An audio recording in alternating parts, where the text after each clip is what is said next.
حشر میں سید وہ تم سے بھی کہیں گے دیکھنا کہ امام کا تنخواہ لینے کا میٹر الگ ہے. یہ بات اینکر نے وہاں پر بول دی کہ وہ تو مسئلہ ہی الگ ہو گیا نا, وہ تو باطن ہو گیا کہ پیسہ جو امام کو دیا جا رہا ہے وہ کہاں سے آیا ہے. ہاتھ جوڑ کر درخواست ہے کہ کم از کم اس مسئلے کو علماء کی طرف جا کے رجوع کریں اور دیکھیں کہ آپ پہ توبہ یا تجدید ایمان بنتا ہے تو ضرور فوری طور سے کریں. یہ پورا انٹرویو دیکھنے کے بعد میں نے اس انٹرویو کے اندر دیکھا کہ معروف بھائی نے بہت سی جگہ غلط مسائل جو ہے وہ عوام اہل سنت کے سامنے رکھے, یہاں تک کہ اہل سنت کا نظریہ تک بھی انہوں نے اس انٹرویو کے اندر غلط بیان کر دیا.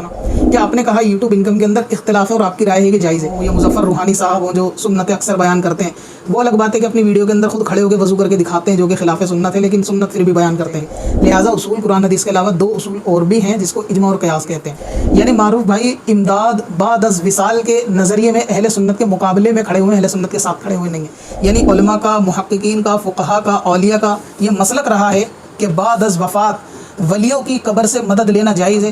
تو 4 انگل سے مراد اس طرح سے 4 انگل ہوگی, 1 2 3 4, اور یہ اسی کو مٹھی کہہ دیتے ہیں کیونکہ اس کی چوڑائی ایک جیسی رہے گی 4 انگل میں. تو یہ اس کی ویڑھ ہوتی ہے, 2 انگلی کا اس کے اندر جو ہے وہ معروف بھائی کی طرف سے اضافہ ہے. یہ نظریہ اعلیٰ حضرت کے خلاف ہے, اور جبکہ معروف بھائی اعلیٰ حضرت کے ماشاءاللہ عاشق ہیں, اس میں کوئی دو رائے نہیں ہے. میں دینا چاہوں گا فتاوی رضویہ شریف سے اعلیٰ حضرت امام اہل سنت نے اس کے تعلق سے کیا فرمایا. تو بعد وفات نبی پاک صلی اللہ علیہ وسلم کا دیدار کیسے ممکن ہے جب تک وہ سامنے نہیں ہوں گے. جو ویڈیو کے اندر آپ نے عورتیں خواتین دکھائی ہیں, کیا وہ آپ کے لیے گناہ جاریہ ہے یا نہیں, یا ان پہ پردہ فرض تھا یا نہیں, اس مسئلے کا جواب آپ کے سر پینڈنگ رہے گا, آپ اس کا جواب ضرور دیجیے. آگے ثنا خان جس دنیا سے نکل کے آئی ہے اور اب جس دنیا میں ہے تو یہ دنیا اس دنیا سے بہتر ہے. ایمان کا تقاضا پھر یہ ہے کہ آپ ان ویڈیو کو ڈیلیٹ کرنے کے بعد آپ ان سے جو ہے وہ توبہ اور رجوع بھی کریں گے. تو یہی سوال اعلیٰ حضرت سے ہوا. اعلیٰ حضرت عظیم البرکت نے اس کے جواب کے اندر یہ فرمایا, اس کے اندر کسی قسم کو کوئی کلام یا ریفرنس کی ضرورت نہیں ہے, لیکن میں پھر بھی باعث برکت کے لیے 1 2 ریفرنس آپ کے سامنے جو ہے وہ رکھ دیتا ہوں. اب کیونکہ یہاں پہ کفر پہ راضی ہونے والی بات پائی جا رہی ہے, جیسے کہ معروف بھائی نے بولا کہ پیار سے کہلوا لو تو کہہ دیں گے, تو سوال یہ ہے کیا پیار سے کہلوانا کفر پر راضی ہونا ہے یا نہیں. تو کم از کم اس مسئلے سے ضرور توبہ, تجدید ایمان اور رجوع کریں, وہ بھی اعلانیہ, اور تجدید نکاح بھی کریں. پچھلے میں نے سوشل میڈیا پہ ایک پوسٹ میں نے دیکھی کہ معروف بھائی کی ایک پوڈ کاسٹ آنے والی ہے ایک یوٹیوبر شراز خان کے ساتھ. تو میں نے سراج خان کو کانٹیکٹ کیا اور ان کو میسج کر کے میں نے بولا کہ اس والے انٹرویو کے اندر اگر ایک سوال ہمارا بھی ایڈ کر لیا جائے تو بہت مہربانی. اور باقاعدہ انہوں نے کہا کہ ہاں ٹھیک ہے, آپ اپنا سوال دیجئے, کیا آپ کو معروف بھائی سے پوچھنا ہے وہ سوال جو ہے اس انٹرویو کے اندر, پوڈ کاسٹ کے اندر لے لیا جائے گا. میں نے وہ سوال ان کو بھیجا اور انہوں نے الحمدللہ اس سوال کو شامل بھی کیا. تو سب سے پہلے تو میں شراز بھائی کا شکریہ بھی ادا کرنا چاہوں گا کہ آپ نے اس سوال کو شامل کیا اپنے سلسلے کے اندر. یہ وہی سوال ہے, لوگ سمجھ گئے ہوں گے, جو میں اکثر یوٹیوبر سے یا مسلم یوٹیوبر انفلوئنسر سے معلوم کرتا ہوں, اور اس کے جواب میں ان کو اکثر سانپ سونگھ جاتا ہے, یا زبان ان کے حلق کے اندر چلی جاتی ہے, یا وہ اس طرح کا انداز اختیار کرتے ہیں کہ جیسے ان کو کچھ سنائی نہیں دیا یا ان کو کچھ دکھائی نہیں دیا. چند دن پہلے بھی میں نے ایک یوٹیوبر کو اس کے تعلق سے تنبیہ کی تھی, مگر ان کا آج تک کوئی جواب نہیں آیا, اور آج تک کا سلسلہ یہی ہے کہ کبھی اس کے تعلق سے کسی یوٹیوبر کا کوئی کھل کے جواب نہیں آتا. مسئلہ وہیں تھا یوٹیوب انکم کا. تو میں نے سوچا شاید اس پوڈ کاسٹ کے اندر وہ اس سوال کا جواب دیں گے, اور انہوں نے دیا. آج ہم اسی پہ تبصرہ کریں گے. یہ پورا انٹرویو دیکھنے کے بعد میں نے اس انٹرویو کے اندر دیکھا کہ معروف بھائی نے بہت سی جگہ غلط مسائل جو ہے وہ عوام اہل سنت کے سامنے رکھے, یہاں تک کہ اہل سنت کا نظریہ تک بھی انہوں نے اس انٹرویو کے اندر غلط بیان کر دیا. اس پوڈ کاسٹ سے پہلے مجھے یہ لگتا تھا, میرا حسن ظن تھا کہ معروف بھائی ماشاءاللہ علمی شخصیت ہیں, مگر اس پوڈ کاسٹ کے آنے کے بعد یہ چیز روشن ہو گئی کہ معروف بھائی جو سوال کوئز کمپٹیشن ٹائپ عوام سے پوچھتے ہیں, وہ خود یہ کہہ رہے ہیں کہ یہ ضروریات دین کے سوال نہیں ہے, یہ تو ایک نالج کے سوال ہے. لیکن جو سوال اور دلائل معروف بھائی کو خود آنے چاہیے تھے کسی کو جواب دینے کے لیے, معروف بھائی کو وہ سوال بھی غلط انہوں نے وہاں جا کے جواب دیے, جس سے اندازہ ہوا کہ ان سوالوں کے جواب جو اہل سنت کے بنیادی نظریے ہیں معروف بھائی کو اس کے بارے میں خبر نہیں. اور آپ اس انٹرویو کے اندر محسوس کریں گے کہ جگہ بہ جگہ خود اینکر نے یہ بات تنبیہ کرتے ہوئے معروف بھائی کو بولی. یعنی بہت سے جواب ایسے تھے سوال کے جہاں معروف بھائی سے جواب تو نہیں بن پڑا, لیکن انہوں نے بات کو یعنی جلیبی بنانے کی کوشش کی, بات کو گھمانے کی کوشش کی. और एंकर बार बार उनको तंबीह करके वापस सवाल पे लाता था कि मेरा ये सवाल नहीं है जो आप जवाब दे रहे हो, या मेरा सवाल वहीं का वहीं है और मेरा ये जवाब नहीं है जो आप दे रहे हो, या मैंने ये नहीं पूछा वो एक अलग बात हो गई, आप इसका जवाब दीजिए। तो मारूफ भाई हर बार जवाब से जो है वो अलग हट रहे थे। आप ये पूरा interview Sheraz Khan show YouTube channel के ऊपर देख सकते हैं, और इसकी कुछ झलकियाँ मैं आपको अपनी इस वीडियो के अंदर दिखाऊंगा और उसके ऊपर आपको बताऊंगा सही जवाब और मारूफ भाई ने क्या क्या गलतियाँ की, और फ़ैसला आवाम करेगी इस मसले पे क्या अब फ्यूचर में होना क्या चाहिए। और एक मसला तो बहुत ही ज़्यादा ख़तरनाक मारूफ भाई ने बयान किया जो मुझे ऐसा लगता है कि कुफ्र के नज़दीक पहुंचा हुआ है। बाकी तो अहले इल्म इस वीडियो को देखेंगे तो इसका अंदाज़ा लगेंगे। तो मैं उस इंटरव्यू से आपको कुछ क्लिप दिखाता हूं और ये देखते हैं कि मारूफ भाई ने उस पर क्या जवाब देने की कोशिश की।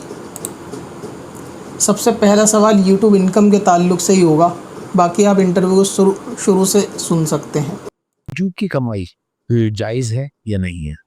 अच्छा, हाँ, छोटा सा सवाल है लेकिन है बहुत बड़ा। बोलने में बहुत छोटा सा है लेकिन है बड़ा सवाल। लेकिन मैं देखिए, यूट्यूब की कमाई जायज है या हाँ, देखिए वो एड जो चलता है ना वीडियो, उस पर देखना है कि एड हमारी वीडियोस पर किस चीज का चल रहा है। बहुत से लोग मुझसे सवाल ये करते भी है शिराज भाई, लेकिन देखिए हम एड नहीं लगाते उस पर खुद, हम अपनी वीडियोस पर खुद ऐड नहीं लगाते। हमें ऑप्शन देता है यूट्यूब कि आप ये ऐड खरीदिए, इतना पैसा मिलेगा, जैसे इन्होंने ऐड किया, हाँ, हर तरह से कि आप खरीदिए, इसमें पैसा इन्वेस्ट करके आप जब इस ऐड को अपने चैनल के जरिए, अपनी वीडियो के जरिए आगे बढ़ाएंगे तो आपकी इस तरह से अर्निंग होगी। हाँ, और हमारा इस्लामिक कंटेंट है, ज्यादातर इस्लामिक ही ऐड हमारे जो आते हैं ना वो इसी तरह से आते हैं, और हम खरीद के नहीं लगाते ऐड। हम जहाँ अपनी अगर बात करें तो ये मैं कॉमन बात कर रहा हूँ कि यूट्यूब की कमाई स्पेशली फॉर मुस्लिम्स, क्योंकि जाहिर सी बात है यहाँ पे मैं दीगर जो मज़हब की बात इसलिए नहीं कर, वहाँ पे सब चीज़ों को नहीं सोचा जाता। जी प्रॉब्लम नहीं है, क्योंकि वीडियो बनाना, शूट करना, ये सब चीज़ें हमारे में जायज़ नहीं, इसलिए मैंने आपसे ये सवाल किया। इख्तिलाफी मामला है, इख्तिलाफी मामला। तो आपकी नज़रिए से मैं थोड़ी सी रोशनी डालना चाहता हूँ, बस इतनी सी बात, क्या वो जायज़ है या नहीं है? इख्तिलाफ है उस पर उलमा का क्या है कहना? मेरा क्या कहना है? हाँ, मैं आपकी पर्सनल राय जानना चाहता हूँ। जैसे मैंने अभी कहा था ना, अभी जो आपने पहले सवाल किया, आप जो सवाल करते हैं लोगों से उनकी इंसल्ट होती है। जी हाँ, लोगों का ये कहना है। तो देखिए, जब मोबाइल से हम गलत चीजें देख सकते हैं तो अच्छी चीज भी देख सकते हैं, कुछ ना कुछ सीख सकते हैं।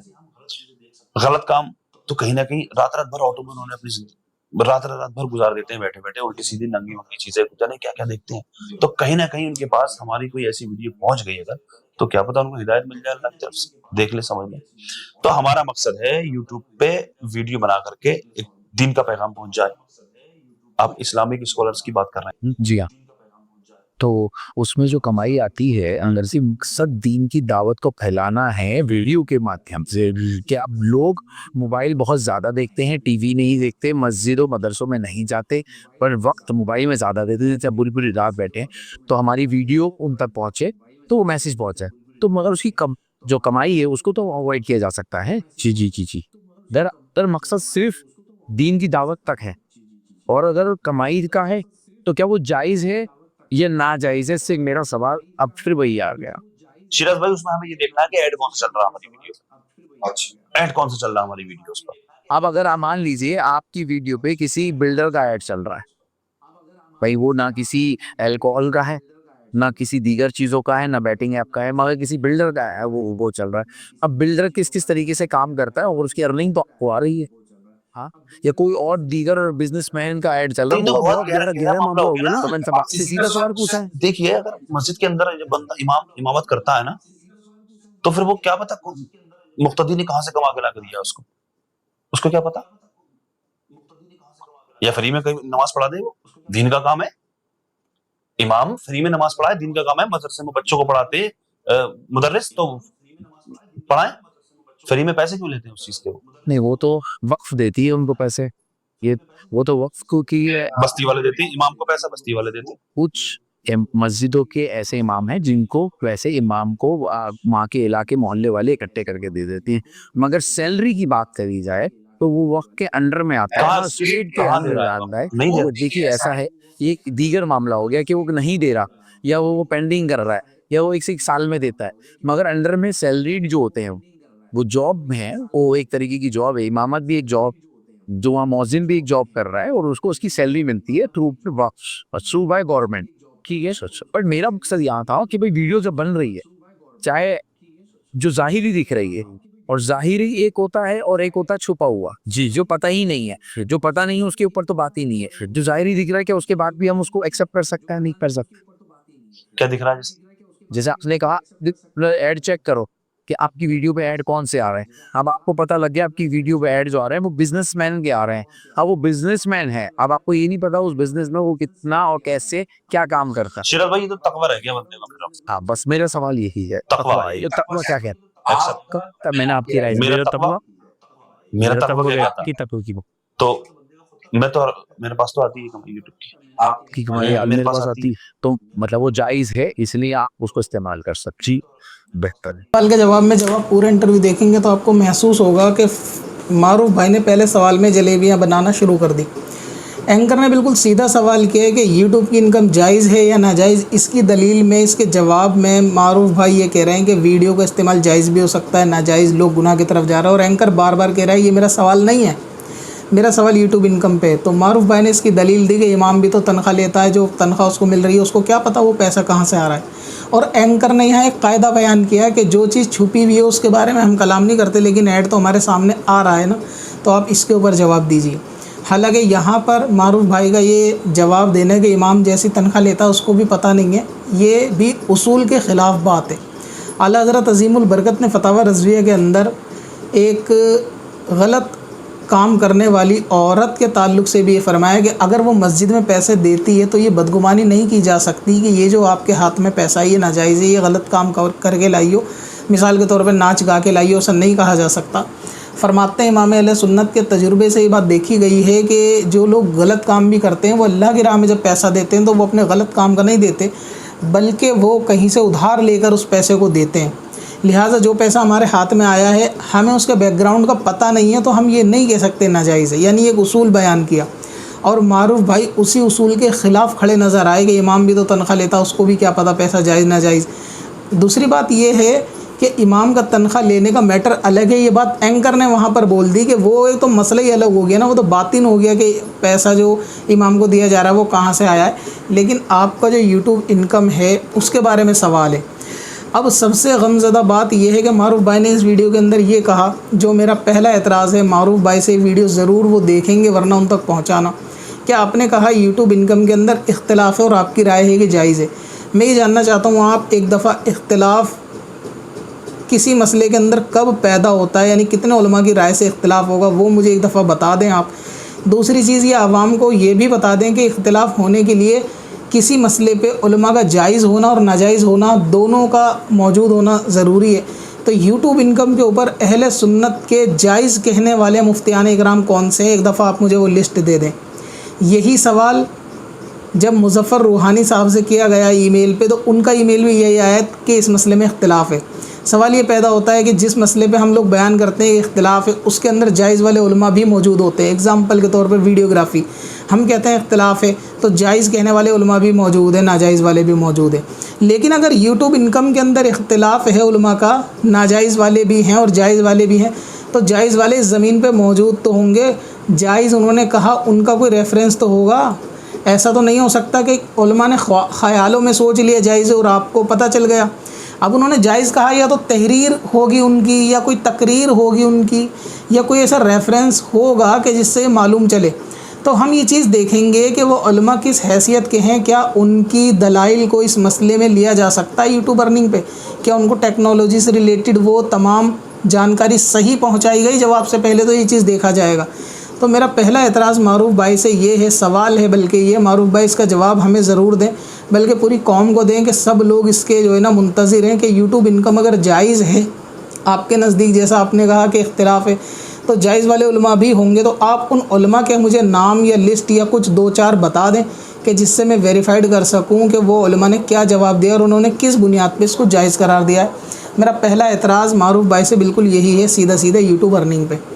बहुत मरतबा देखा है कि यूट्यूब अर्निंग के बारे में पूछो तो डायरेक्ट यूट्यूबर बोलते नहीं हैं, और जो बोलते हैं तो वो खामोश रहते हैं, चाहे उसमें कादरी एजेंसी वाले मौलाना साहब हों या मुज़फ़्फ़र रूहानी साहब हों जो सुन्नतें अक्सर बयान करते हैं। वो अलग बात है कि अपनी वीडियो के अंदर ख़ुद खड़े होकर वज़ू करके दिखाते हैं जो कि ख़िलाफ़ सुन्नत है, लेकिन सुन्नत फिर भी बयान करते हैं। वो एक अलग बात है कि अपनी वीडियो के अंदर पहले कलाम करते हैं बाद में सलाम करते हैं जो कि ख़िलाफ़ सुन्नत है, लेकिन फिर भी वो सुन्नतें बनाते हैं, बताते हैं और सुन्नत वाले ब्लॉगर हैं। लेकिन जब यूट्यूब इनकम के बारे में पूछा जाता है तो उनको सांप सूंघ जाता है कि उनके हलक से आवाज़ नहीं निकलती कि वो जायज़ या नाजायज़। इसके अलावा आप देखेंगे तो वो बहुत सी वीडियो में कहते रहते हैं कि लोग मुझसे पूछ रहे थे मैं दाढ़ी क्यों नहीं रखता, उसका जवाब देते हैं। लोग मुझसे पूछ रहे थे मैं कार क्यों नहीं लेता, उसका जवाब देते हैं। तो लोग उनसे पूछते हैं, उन तक सवाल जाता है, लेकिन जब लोग पूछते हैं यूट्यूब इनकम जायज़ है नाजायज़ है तो वो नींद में हो जाते हैं, उनको होश उनका ख़त्म हो जाता है। सिर्फ लोग क्या पूछते हैं, यूट्यूब इनकम से हट के जो लोग पूछते हैं वो सब सवाल जाते हैं, सारे जवाब आते हैं, लेकिन यूट्यूब इनकम के बारे में जब लोग पूछते हैं तो उनका कोई जवाब नहीं आता। तब कभी ये वीडियो नहीं आती कि लोग मुझसे पूछते हैं यूट्यूब इनकम जायज़ है नाजायज़, मुझे इसका जवाब देना चाहिए, और बाकी तो जवाब देते ही नहीं है। इख्तिलाफ़ की तो बात अलग। यही हाल मारूफ भाई का भी था। बहुत टाइम पहले मैं इनको काफ़ी कांटेक्ट किया, मैसेज भी किए, मेरे पुराना जो हैक अकाउंट हुआ था उससे भी इनको मैसेज होंगे, रिप्लाई नहीं आता। शेराज भाई को मैंने मसला पिछले महीने पहुंचाया था, और मैं आवाम से भी ये दरख्वास्त करूंगा कि वो भी ये जानने की कोशिश करे और मारूफ भाई से मालूम करे कि अगर इस मसले में यूट्यूब में उलमा का इख्तिलाफ़ है तो जायज़ कहलाने वाले उलमा कहाँ मौजूद हैं, एक दफ़ा उनका जो है वो हमें हवाला दे दें। कब्र पे चादर चढ़ाना कैसा है, जायज़ है नाजायज़ है? अच्छा, कब्र से मांगना, जो कब्र के आगे हाथ फैला के मांगना, बड़ा और जबरदस्त, जायज़ है नाजायज़? बहुत बहुत जबरदस्त ज़बरदस्त सवाल है। कब्र किस कब्र पर चादर चढ़ाई जाती है?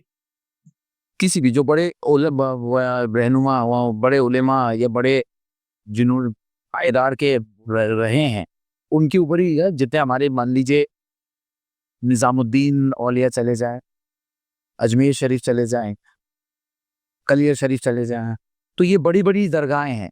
दरगाह कोई सी अजीम शख्सियत।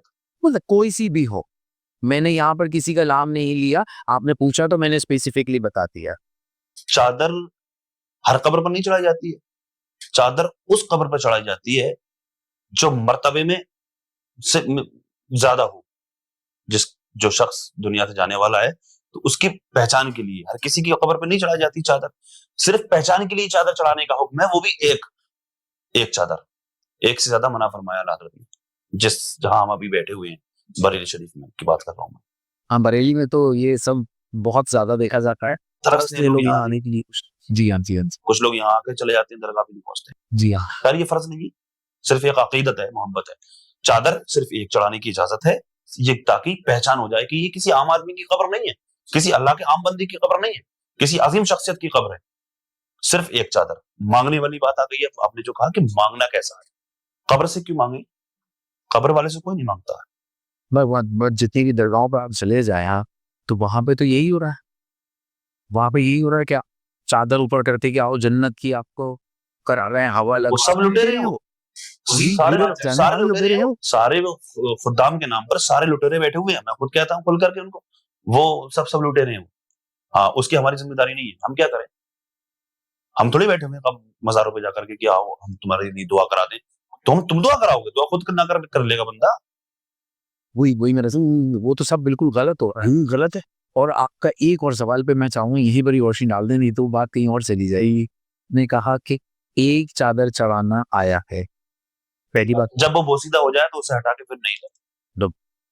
और दूसरी बात ये कि आपने कहा कि वो बड़े पायदार अगर कोई गए हैं, गुजर गए हैं, अजीम शख्सियत गुजर गए, हमारे नबी से ज्यादा तो कोई अजीम इस दुनिया से नहीं है। पहली बात। और उनसे पहले भी 1 लाख का वेश हमारे वो नबी और सहाबाए करम हमारी इस दुनिया से पर्दा फरमा गए हैं। ने कभी जन्नतुल बकी में, अगर आप सऊदी जा गए हैं या जाएं कभी, तो जन्नतुल बकी में कभी भी किसी की भी, वहां पे कितने सामाओं की कब्र है, कितने नबियों की कब्र है, वहां किसी की भी कब्र पे कोई चादर नहीं रखी हुई। वो मतलब क्या, पायदार या फिर वो लोग नहीं थे? वो तो जन्नतुल बकी है ना, वो कब्रिस्तान है पूरा। अब उस तरह से तो कब्रिस्तान में तो सबको जाना है, हर आदमी कब्र में है तो कब्रिस्तान है उसके लिए। तो सवाल तो तगड़ा है आपका भाई, सवाल तगड़ा है आपका। वहां पर नहीं चढ़ाई जाती है। हाँ, तो वो एक का जो जिक्र है वो हमेशा کرتے ہیں قرآن اور حدیث کی روشنی میں, انہی دو کی روشنی میں بات ہوتی ہے جی جی الحمد پوری دنیا میں. للہ. تو یہ کہاں پہ مینشن ہے کہ ایک چادر چڑھا سکتے ہیں؟ اچھا, یہ بتائیں مجھے. میں نے ابھی بتایا نہیں آپ کو کہاں پر مینشن ہے. ہاں بتائیے. وہ میرے پاس ابھی مجھے اس کا صحیح ایک بیورو نہیں ملا کہ کہاں کہ یہاں پہ مینشن ہے کہ ایک چادر چڑھا سکتے. شیراز بھائی اگر آپ تیاری کرواتے تو میں آپ کو جواب دیتا. مطلب اعلیٰ جو ہے اپنے وقت کے اعلیٰ حضرت احمد رضا خان فاضلی بریلوی, اس لیے اعلیٰ حضرت کہا جاتا ہے. نہیں, مجھے اس بات سے اعتراض نہیں ہے. یہ بات تو صحیح ہے نا کہ قبروں سے جو مانگتے ہیں وہ جائز نہیں ہے نا. یہ تو صحیح بات. جی بالکل بالکل. اچھا ایک اور بات ہے جو میرا خود کا بھی پرسنل ہے. تو اس سوال کے جواب میں دیکھا معروف بھائی نے سب سے پہلے تو پوڈ کاسٹر نے یہ بات بولی کہ قبر پہ جو ہے وہ چادر چڑھانا کہاں سے ثابت ہے. چلو یہاں پہ یہ بات مانی جا سکتی ہے کہ معروف بھائی نے کہا کہ بھئی اگر آپ پہلے سے یہ سوال بتاتے تو بندہ تیاری کر کے آتا ہے تو اس میں کوئی خرابی والی نہیں ہے. لیکن سوال یہ ہے کہ اس انٹرویو کے اندر معروف بھائی نے بہت ساری جگہ یہ چیز کہی ہے کہ میں جو ہے نا کتابوں کا مطالعہ کرتا رہتا ہوں, کتابیں پڑھتا رہتا ہوں, اور لوگوں کو بھی سوال جو ہم پوچھتے ہیں وہ ایسے ہوتے ہیں کہ جو ان کی نالج میں اضافہ ہوتا ہے. تو مجھے ایسا محسوس ہوتا ہے کہ معروف بھائی جن کتابوں کا مطالعہ کرتے ہیں شاید ان سے زیادہ ضروری ہے کہ وہ ان کتابوں کا مطالعہ کریں جس کے اندر اہل سنت کے اس مسئلے پہ دلائل ہوں کہ ہم یہ اہل سنت کے معاملات کیوں کرتے ہیں.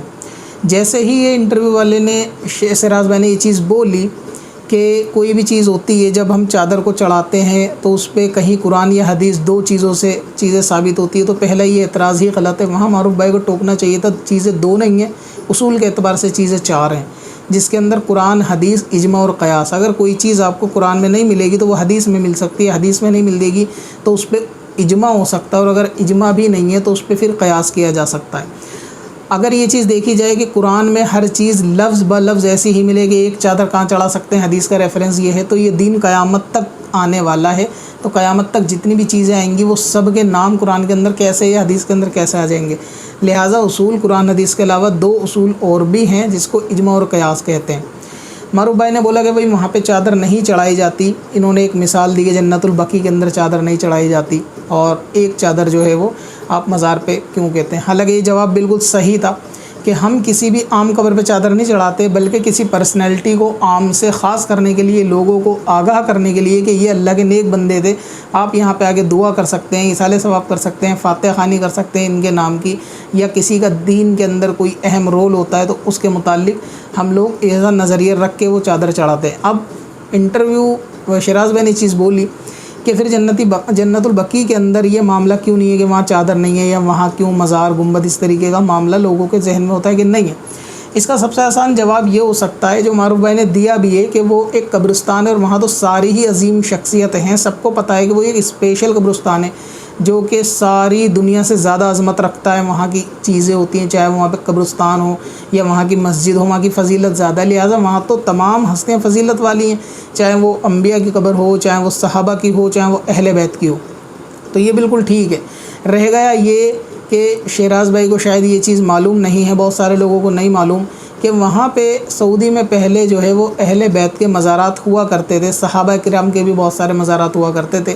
لیکن یہ جو موجودہ دور کی وہابی حکومت ہے, انہوں نے جب ترکی حکومت کو, اہل سنت کے علماء کو وہاں پہ جنگ کی, قتل کیا, اور وہاں پر جو ہے جتنی بھی مقدسات ہیں ان کی بے حرمتی کی. اس کے بعد جب ان کی وہ جنگ, قتل و غارت کے بعد یہ حکومت آئی, انہوں نے بلڈوزر چلا کے وہ مزار توڑے. تو جو لوگ یہ کہتے ہیں کہ وہاں پہ کیوں ایسا کچھ نہیں ہے, تو ان کو پہلے ہسٹری پڑھنی چاہیے کہ وہاں پہ بھی ایسا تھا. وہاں کے پہلے کے علماء نے, عوام نے ان چیزوں کو پروٹیکٹ کیا تھا, لیکن حکومت بدلنے کے ساتھ جنگ کی وجہ سے, وہ جنگ 100-150 سال کے قریب پرانی ہے, جس کو تاریخ نجد و حجاز کتاب کے اندر تفصیل کے ساتھ پڑھا جا سکتا ہے کہ اس جنگ کے اندر وہابیوں نے کیا بے حرمتی کی وہاں پہ, اور کس طرح سے معاملات کیے, اہل بیت کے مزاروں پہ, قبروں پہ بلڈوزر چلایا اور مزاروں کو توڑا. تو یہ کہنا وہاں پہ نہیں ہے, یہ غلط ہے. جو لوگ یہ کہتے ہیں ان کو اس چیز کی نالج نہیں ہے کہ وہاں پہ یہ معاملہ ہوا کرتا تھا. دوسری بات, معروف بھائی نے اس کے اندر ایک بات کہی, جیسے سوال کرنے والے نے 2 سوال کیے کہ قبر کے اوپر چادر چڑھانے کے تعلق سے, اور دوسرا قبر والے سے یعنی مزار والے سے مانگنے کے تعلق سے. لوگ مزار پہ جاتے ہیں, چادر چڑھاتے ہیں اور وہاں پہ دعا بھی کرتے ہیں.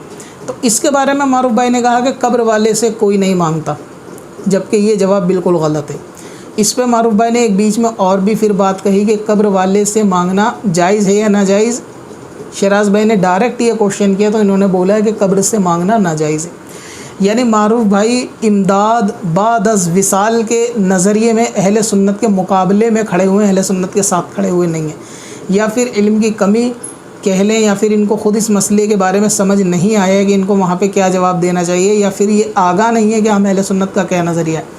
इस इंटरव्यू के अंदर आला हज़रत अज़ीमुल बरकत का कसरत के साथ नाम भी लिया गया, ज़िक्र भी किया गया, लेकिन आला हज़रत अज़ीमुल बरकत का नज़रिया क्या था मारूफ भाई से वाकिफ़ नहीं। हम अहले सुन्नत का नज़रिया ये है कि जो अल्लाह के वली और नबी हैं वो विसाल के बाद भी अल्लाह ताला उनको इतनी ताकत देता है कि वो मदद करने में कादिर हैं, और ये मदद हर किस्म से हो सकती है, जिस्मानी भी हो सकती है, रूहानी भी हो सकती है। तो जो ये कह रहे हैं मारूफ भाई कि नहीं मज़ार वालों से हम जाके नहीं मांगते या नहीं मांगना चाहिए, ये नाजायज़ है, ये नज़रिया आला हज़रत के ख़िलाफ़ है। और जबकि मारूफ भाई आला हज़रत के माशाल्लाह आशिक हैं, इसमें कोई दो राय नहीं है, लेकिन ये नज़रिया जो है वो आला हज़रत अज़ीमुल बरकत के ख़िलाफ़ है।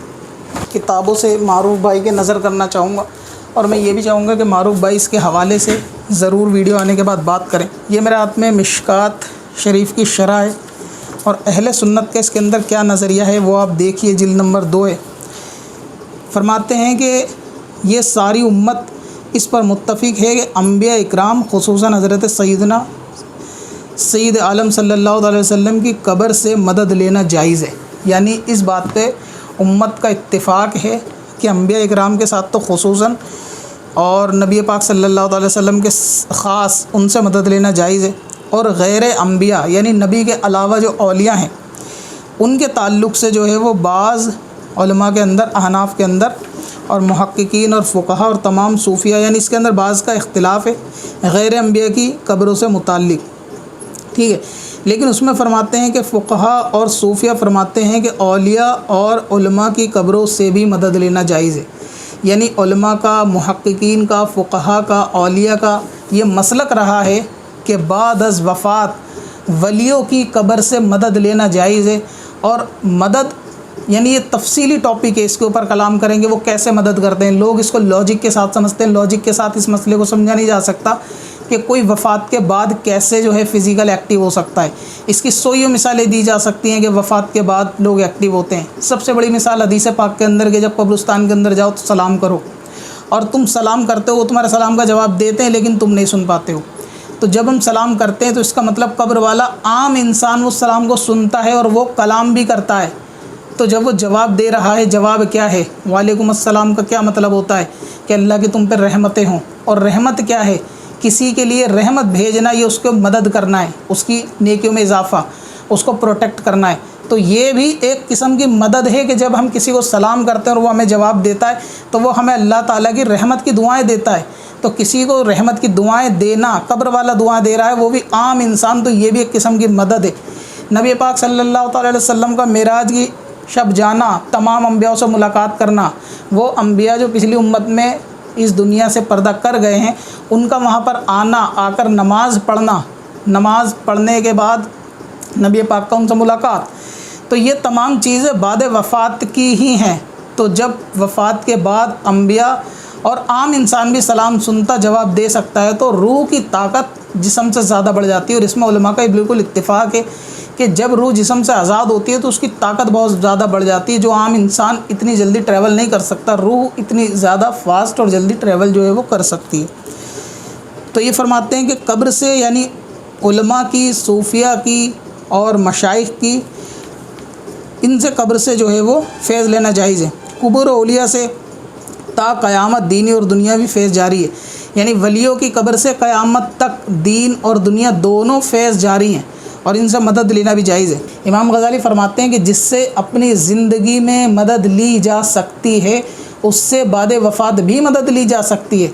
ये कोई उसूल नहीं है कि बाद वफ़ात वो मदद कर नहीं सकता। और सीधी सी बात यह है कि जब अल्लाह तबारक व तआला जिससे चाहे मदद कर दे, अल्लाह इस बात पे कादिर है, तो फिर बंदे को उसमें शिकायत क्या। बहुत सारे लोगों को एतराज़ होता है, नहीं वो कर नहीं सकते। उनसे पूछो कि अल्लाह चाहे उनसे नहीं करवा सकता, नहीं वो कर नहीं सकते। तो जिसको अल्लाह की कुदरत पे भी शक शुबा हो कि अल्लाह चाहे तो भी उनके दिमाग में डाउट होता है। जबकि हमारा सीधा सा नज़रिया होता है कि हाँ वो सब मदद अल्लाह की अता से होती है, अल्लाह ताला की दी हुई ताकत से होती है। और रूह सफ़र करती है, ट्रैवल करती है। बल्कि अंबिया कराम तो अपने जिस्मों के साथ हयात हैं। ये तो देवबंदियों का भी अकीदा है, किताबों में लिखा हुआ है। फैज़ है ना बाद वफ़ात वो मिलता है, जारी रहता है, इसमें सारे उलमा का यानी इत्तेफाक है। जबकि मसूद साहब ये चीज़ नहीं मानते। बहुत सी थानवी साहब की चीज़ों को उन्होंने अपने कई वीडियो के अंदर इनकार कर दिया कि ये लिखा है तो गलत होगा, ये लिखा है हम ये नहीं मानते, ये गलत है। यानी जब बात ना मानने की आए तो अपने बड़ों का भी इनकार कर बैठो, और जब बात मानने की आ जाए तो उंगली से भी नूर निकलता है। जब बात मानने की आ जाए तो फिर शैतान की अज़मतों को भी मान लो, शैतान के इल्म ग़ैब को भी मान लो। तो ये अहले सुन्नत का नज़रिया है कि बाद वफ़ात फैज़ जारी रहता है और अल्लाह ताला की अता से वो मदद भी करते हैं। जो कि मारूफ भाई ने कहा कि मांगना नाजायज़ है, ये बिल्कुल अहले सुन्नत के नज़रिए के ख़िलाफ़ है। अब इसके ऊपर मारूफ भाई को तौबा या रुजू करनी चाहिए, और इससे पहले मसले में या नहीं ये तो मारूफ भाई ख़ुद जानेंगे। वैसे हुस्न ज़न तो मेरा ये है कि माशाल्लाह मारूफ भाई समझदार हैं, अगर उनको गलती से आगाह कराया जाएगा तो वो उससे ज़रूर तौबा और रुजू करेंगे। वरना मैंने अपनी ज़िंदगी में कोई यूट्यूबर नहीं देखा सिवाय एक सलमान मलिक के कि जिसको गलती से आगाह कराया गया और उसने रुजू और तौबा कर लिया हो। इसी तरह ये तफसीर सिरातुल जिनान है, इसके हवाले से भी यही चीज़ लिखी हुई है कि अल्लाह तबारक व तआला के नेक बंदे अपनी ज़िंदगी और वफ़ात के बाद भी मखलूक की खैर ख्वाही करते हैं। यानी अल्लाह तबारक व तआला के नेक बंदे वफ़ात के बाद भी मखलूक की खैर ख्वाही करते हैं। बल्कि वही बात कि रूह की ताकत इतनी बढ़ती है, बाकी तफसीलात आप इसके अंदर पढ़ लीजिएगा, रूह की ताकत इतनी बढ़ती है कि वो आम ज़िंदगी में जो बंदे की ताकत होती है उससे ज़्यादा होती है। ये सिरातुल जिनान की जिल्द नंबर 8 और सफ़ा नंबर इसका ग़ालिबन 238 है।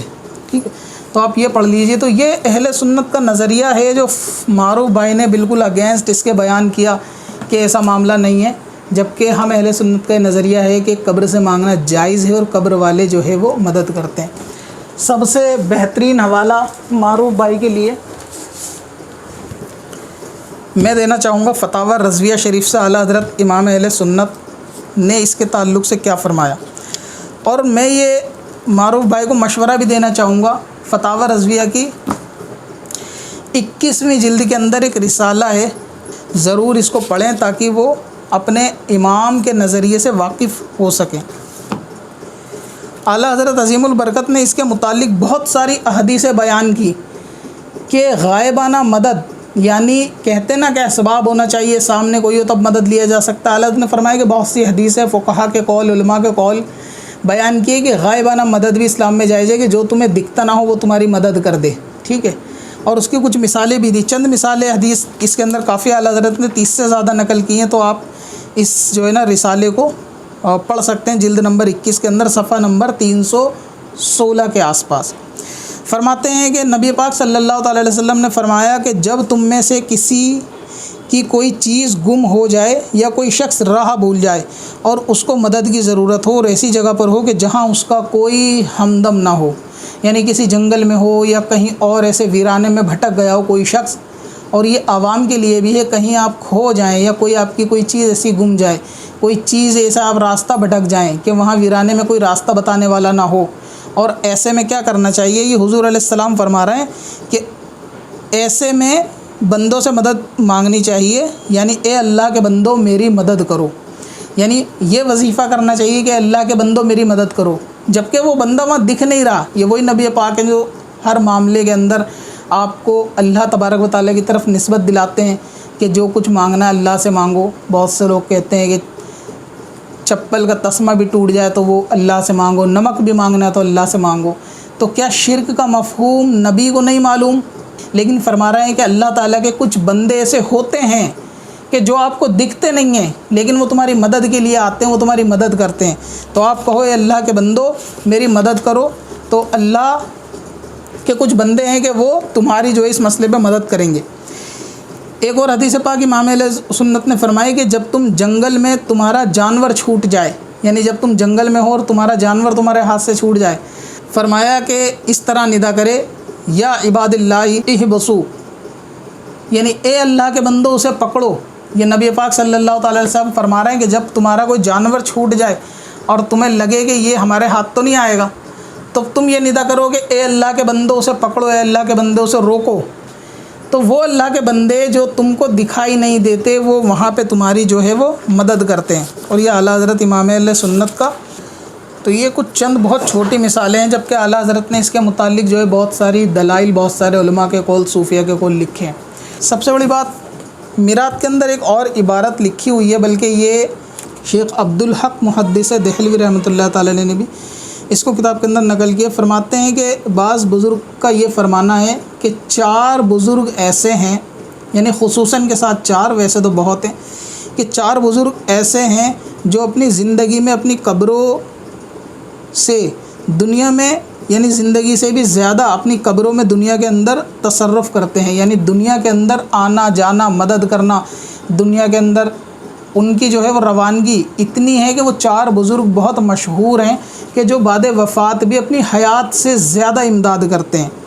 और उसके अंदर फरमाया कि उनमें से एक बुज़ुर्ग तो शेख अब्दुल कादिर जिलानी बगदादी रहमतुल्लाह ताला अलैह, और इसी तरीके से और भी बुज़ुर्गान दीन हैं। तो ये मामला है। दूसरी बात आप देखेंगे कि ये किताब है फतावा ज़करिया, इसके अंदर एक सवाल हो, नबी पाक सल्लल्लाहु ताला अलैहि वसल्लम को बेदारी में देखने के ताल्लुक़ से क्या हुजूर को बेदारी में देखा जा सकता है? तो इसके जवाब में लिखते हैं, जबकि ये देवबंद मसलक से ताल्लुक़ रखते हैं, कि जी हाँ, आलम बेदारी में नबी पाक सल्लल्लाहु ताला अलैहि वसल्लम की ज़ियारत मुमकिन। अब सवाल ये है कि आलम बेदारी का मतलब ये है कि जागते हुए सामने से क्या नबी पाक को दीदार किया जा सकता है? तो इसका जवाब भी किया जा सकता है। अब वो लोग जो ये कहते हैं कि बाद वफ़ात तो आप किसी से मदद नहीं ले सकते, तो बाद वफ़ात नबी पाक सल्लल्लाहु अलैहि वसल्लम का दीदार कैसे मुमकिन है जब तक वो सामने नहीं होंगे? यानी दीदार तो किसी का सामने होकर ही मुमकिन हो सकता है ना, कि सामने मुमकिन है। और दीदार मुमकिन से मुराद ये भी है कि ये दीदार हर शख्स के लिए मुमकिन है, नामुमकिन नहीं। इसमें कोई खुसूसियत नहीं है कि उलमा को होगा, सूफिया को होगा, नमाजी को होगा, हाजी को होगा, नहीं, किसी को भी नबी पाक का जागती आंखों से दीदार हो सकता है। ये मसलक देवबंद है। तो अगर दीदार हो सकता है, अब मान लीजिए कोई शख्स मदीना में नहीं है, कोई शख्स इंडिया के अंदर है, तो इसका मतलब उसको भी दीदार हो सकता है। तो नबी पाक का बाद वफ़ात इंडिया में अगर दीदार हो सकता है तो ये कैसे हो सकता है अगर ये तसर्रुफ़ नहीं है दुनिया के अंदर? और अगर आप ये मानते हो कि ये तसर्रुफ़ मुमकिन नहीं है तो ये दीदार नहीं हो सकता अगर आप तसर्रुफ़ नहीं मानोगे। यानी ये तो शर्त हो गई कि दीदार अगर आपको बाद वफ़ात मानना है, वो भी जागती आँखों से मानना है, तो तसर्रुफ़ भी मानना पड़ेगा। बिना आए जाए तो दीदार नहीं हो सकता। और अगर आप कहोगे नहीं सिर्फ मदीना में ही दीदार हो सकता है कब्र की हाज़िरी में, तो ऐसा तो कोई मसला नहीं है कि मदीना में हो सकता है। कोई इंडिया में अगर मोहब्बत करने वाला हो और वो ज़्यादा शिद्दत से मोहब्बत करे, नबी पाक को दीदार हो जाए, नबी पाक का दीदार हो जाए, तो ये भी नामुमकिन नहीं है। तो ये चीज़ है कि हुज़ूर अलैहिस्सलाम का दीदार जो है वो बाद वफ़ात भी आज भी जागती आँखों से किया जा सकता है। तो जब किया जा सकता है तो इसका मतलब उनका आना जाना भी साबित है और दीदार के लिए आगाही भी ज़रूरी है। तो दीदार किसको कराना है? ये नबी पाक सल्लल्लाहु अलैहि वसल्लम की ज़ात आगाह होती है। तो जब रोज़े के ऊपर जाके कोई मदद मांगेगा तो वो आगाह नहीं होंगे, उनसे मदद मांगना कैसे नाजायज़ हो जाएगा? अगर वो आगाह ही नहीं है तो फिर कब्र में सलाम करना कब्र वालों को कैसे जायज़ हो जाएगा जब वो सुनते ही नहीं है? और उनका जवाब देना भी तो हमारे लिए एक तरीके से मदद हो गई, ये भी तो एक दुआ है ना, वालेकुम अस्सलाम, तो ये भी एक दुआ, ये भी मदद हो गई, तो ये कैसे मुमकिन है? इसके अलावा ये देखें कि इसी किताब के अंदर आगे कुछ सफ़े के ऊपर जो है वो एक किस्सा लिखा हुआ है, फतावा दारुल उलूम फतावा ज़करिया, सफ़ा नंबर इसका 2-4 सफ़े के बाद ही है। एक किस्सा इन्होंने बयान किया है शेख सादी रहमतुल्लाह ताला अलैह का। यानी ये किताब और लिखने वाले दोनों देवबंदी हज़रात हैं, दोनों देवबंदी मुफ्ती हैं। उन्होंने ये लिखा है कि एक मरतबा, यानी एक शख्स के बारे में लिखा है कि एक मरतबा एक शख्स जो है वो शेर पढ़ते हुए जा रहे थे अपने मदरसे के टाइम में, एक गली से शेर पढ़ते हुए निकल रहे थे। फ़ारसी का शेर था, शेख सादी रहमतुल्लाह ताला अलैह का शेर था। शेर की 3 लाइनें पढ़ते थे और चौथी लाइन उनको याद नहीं आती थी। बार बार वो 3 लाइन रिपीट करते थे, चौथी लाइन उनको याद नहीं आती थी। और पढ़ते रहे लेकिन वो चौथी लाइन याद नहीं आई। सामने से देखा एक बुज़ुर्ग आए, उन्होंने वो चौथी लाइन बताई और चले गए, बोले कि ये चौथी लाइन है। तो जैसे ही उन्होंने चौथी लाइन उनको याद कराई तो उन्होंने देखा कि उन बुज़ुर्ग ने फ़ौरन एक कदम गली के दूसरे नुक्कड़ पे रखा और जाने लगे। तो ये जिनको शेर याद कराया ये फ़ौरन समझ गए कि ये कोई बुज़ुर्ग हैं। तो उन्होंने रोक के पूछा, एक मरतबा आप अपना मुझे नाम भी बता जाएं जाते जाते। तो उन्होंने फरमाया कि मैं शेख सादी हूँ जिसका आप शेर पढ़ रहे हैं, यानी वो शेख सादी जिनकी मज़ार ईरान के अंदर है और ये वाक़या हिंदुस्तान का है। और ये किस्से कहानी देवबंदी किताब के अंदर लिखे हुए हैं कि ये शेख सादी यानी मैं शेख सादी हूँ जो शेर को याद करा रहे थे। अब सवाल ये है कि मैं यहाँ पर किसी शायर का शेर पढ़ूँ, किसी बुज़ुर्ग का शेर पढ़ूँ और वो शेर याद ना आए और कोई बुज़ुर्ग की रूह मुझे आके मदद कर जाए, तो क्या ये मदद नहीं है? और अगर ये मदद नाजायज़ है तो ये लिखने वाले देवबंदी हजरात हैं, सुन्नी किताबों में तो है लेकिन वहाँ भी मिसाल के तौर पे लिखा हुआ है कि कैसे बाद वफ़ात मदद होती है, कैसे बाद वफ़ात भी बुज़ुर्गान दीन और अंबिया इकराम आगाह होते हैं, कैसे उनको ख़बर होती है। ये ख़बर की दलील और मिसालें जो है वो इस किताब के अंदर लिखी हुई हैं। इसलिए मैं इस पर 2 मिसालें मैंने आपको दूसरे मसलक की किताबों से भी दे दी जिससे ये चीज़ पता चलती है कि बाद वफ़ात जो है वो मदद होती है। तो मारूफ भाई का जो ये नज़रिया उन्होंने बयान किया है, ये मेरा दूसरा पॉइंट है कि कब्र वाले से मांगना जायज़ नहीं है। ये सवाल का जवाब बिल्कुल गलत है। अब इससे तौबा और रुजू बनता है या नहीं बनता ये तो वक्त ही बताएगा। उम्मीद है कि मारूफ भाई समझदार है और इस मसले पे जो है वो मामला जल्द से जल्द हल करेंगे। अब एक सवाल ये देखिए, पर्दे के ताल्लुक़ से उन्होंने एक सवाल किया एंकर ने और इसके बारे में मारूफ भाई ने यूपीएससी एग्जाम के बारे में क्या फरमाया है। अच्छा, इस्लाम में लड़कियों पे हिजाब पहनना फर्ज है या फिर एज पर कन्वीनियंट वो पहन सकती हैं? क्योंकि हम देखते भी ऐसा कुछ बुर्का पहन रही हैं, कुछ नहीं पहनती, कुछ कहीं पे पहनती है और कहीं नहीं पहनती। तो क्या ये सही है? और सही है तो क्या सही है और क्या? पर्दा फर्ज है। पर्दा इस्लाम के अंदर फ़र्ज़ है, जो जवाब बिल्कुल सही है।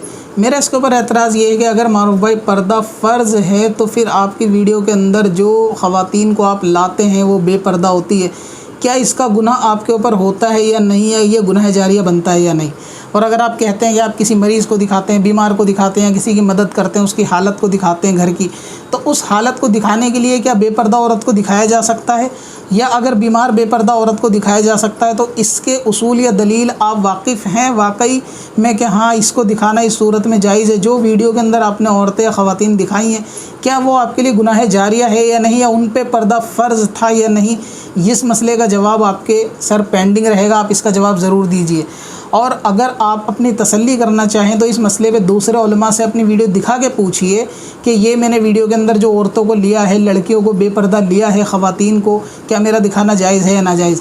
अगर उलमा कहें कि ये दिखाना नाजायज़ और हराम है और ये गुनाह है और गुनाह जारिया है तो आप ईमान का तकाज़ा फिर ये है कि आप उन वीडियो को डिलीट करने के बाद आप उनसे जो है वो तौबा और रुजू भी करेंगे। तो ये सवाल मेरा मारूफ भाई से वीडियो के ताल्लुक़ से, क्योंकि ये कोई ज़ाती और पर्सनल सवाल नहीं है। वीडियो में ख़वातीन आती हैं तो बेपर्दा होती हैं और आप जवाब पॉडकास्ट में ये दे रहे हो जो कि पब्लिक है, पहले से पब्लिश्ड पॉडकास्ट है, कोई प्राइवेट नहीं है, कि पर्दा जो है वो फ़र्ज़ है। तो अगर फ़र्ज़ है तो जाहिर सी बात है कि उसके अंदर भी आपको इसमें एहतियात की ज़रूरत है। पर्दे के ताल्लुक़ से मारूफ भाई ने एक सेंटेंस और भी इसमें बोला। नहीं, पर्दा कौन सा पर्दा? ये नहीं है। पर्दे का मतलब है कि उस हिजाब का मतलब ये है ऐसा हिजाब होना चाहिए उसको पता ही नहीं चले इस हिजाब के अंदर कितनी उम्र की खातून है, वो था पर्दा।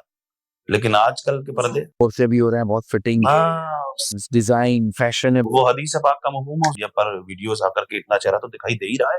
वो हुक्म जो है वो इतना चेहरा खुलेगा, वो अपने घर के अंदर है, अपने महरम के सामने, मतलब अपने घर के फैमिली की। मैंने ये कहा कि पर्दे का ये मतलब है कि जिसके अंदर औरत को ये पता ना चले कि उसकी उम्र क्या है और मतलब रंग रूप पता ना चले। पर्दे का असली मतलब वो है। आजकल जो पर्दा है वो तो गलत है। तो ये जवाब भी बिल्कुल ठीक है, लेकिन मारूफ भाई का अमल इस जवाब के बिल्कुल ख़िलाफ़ है। इनकी वीडियो के अंदर औरत बेपर्दा होती है और जो औरत नाम का पर्दा कर भी लेती है, सर पे दुपट्टा वगैरह रखना, तो वो उम्र का पता लगना, क्या औरत बूढ़ी है या जवान है, इसका पता लगना ये नहीं होता। तो मारूफ भाई जो चीज़ अपने इंटरव्यू के अंदर बैठकर बोल रहे हैं अपनी वीडियो के अंदर, उसका अमल देखने में नहीं आता। और ये कोई ढकी छुपी बात भी नहीं है कि जिसको लोगों के सामने बता दिया गया हो। ये तो बिल्कुल दोनों चीज़ें पब्लिश्ड हैं ऑलरेडी, तो आप देख सकते हैं, आपने कई वीडियो के अंदर देखी होगी। तो यही बात है कि मारूफ भाई ये कहना चाहते हैं कि पर्दा अगर वही है तो आपकी वीडियो के अंदर जो औरतें आती हैं आप उसके ताल्लुक़ से जो है वो एक मरतबा जवाब देंगे। चेहरे के बारे में भी मारूफ भाई ने एक मसला बयान किया है, उसको भी आप सुनिए। اور وہ مسئلہ بھی یہی ہے. معروف بھائی نے یہ بتایا ہے کہ چہرہ کھولنے کی اجازت کہاں ہے عورت کو, یعنی پردے کے تعلق سے یہ بھی سوال جواب چل رہا ہے, تو اس میں بتایا ہے. میڈیا پر ویڈیوز آ کر کے اتنا چہرہ تو دکھائی دے ہی رہا ہے. وہ حکم جو ہے وہ اتنا چہرہ کھلے گا وہ اپنے گھر کے اندر ہے, اپنے محرم کے سامنے, مطلب اپنے گھر کے فیملی کے میں. جواب بالکل صحیح ہے, لیکن خود کی ویڈیو کے اندر معروف بھائی کے اندر چہرہ عورتوں کے کھلے ہوئے ہوتے ہیں, یہ عورتوں سے بات بھی کر رہے ہوتے ہیں, انٹرویو بھی لے رہے ہوتے ہیں. چلو وہ بھی ایک پرسنل چیز ہو گئی, لیکن اس ویڈیو کو بنا کر لوگوں کے سامنے ڈالنا, کیا یہ گناہ جاریہ ہوگا یا نہیں ہوگا؟ کیا دیکھنے والے بھی اس میں گناہ گار ہوں گے, اور ان سب کا گناہ معروف بھائی پہ آئے گا یا نہیں آئے گا؟ معروف بھائی سے اس کے جواب کا جو ہے میں طلبگار رہوں گا. آگے ایک اور سوال دیکھیے, ثنا خان کے تعلق سے معروف بھائی سے سوال ہوا, تو ایک تو انہوں نے یہی پردے والے مسئلے بیان کیے کہ چہرہ کھول کے پبلک میں جانا جائز نہیں ہے ثنا خان کا یہ والا عمل. لیکن معروف بھائی نے ایک چیز بولی, میں اس سے ذاتی طور سے اتفاق نہیں رکھوں گا, اگر کوئی رکھتا ہے تو اس میں مجھے خرابی نہیں ہے. پہلے آپ وہ چیز سن لیجئے کہ معروف بھائی نے ثنا خان کے بارے میں کیا بولا. ثنا خان کے بارے میں آپ کیا کہنا چاہیں گے, مطلب ان کی لائف کی ٹرانسفارمیشن کو لے کر؟ دیکھیے شیراز بھائی, وہ جس غلاظت بھری دنیا سے نکلی ہیں اور جس دنیا میں وہ آج ہیں, تو وہ یہ دنیا اس دنیا سے تو بہتر ہے, لیکن آج جو ہے وہ مکمل پردہ نہیں ہے. معروف بھائی نے یہ یعنی ذاتی پوائنٹ آف ویو ہے ان کا, انہوں نے کہا کہ ثنا خان جس دنیا سے نکل کے آئی ہے اور اب جس دنیا میں ہے تو یہ دنیا اس دنیا سے بہتر ہے.